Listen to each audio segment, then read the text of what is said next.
ஏற்கனவே அவன் எரித்து விட்டான், எரித்ததை மறுபடி எரித்து விட்டான். தர்மம் காக்கும் தேவனோ தூங்கி போய்விட்டான். வாழ்க்கை எதுவென்று புரியவில்லை, வாய்விட்டு அழவும் வசதி இல்லை.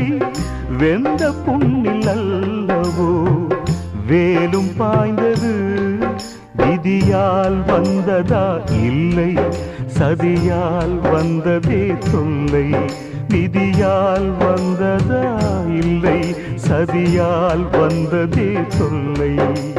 வானத்தை பார்த்தேன், பூமியை பார்த்தேன், மனுஷனை இன்னும் பார்க்கலையே.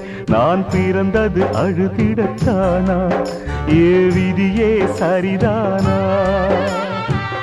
தங்க என்னும் தங்கம் இங்கே தீ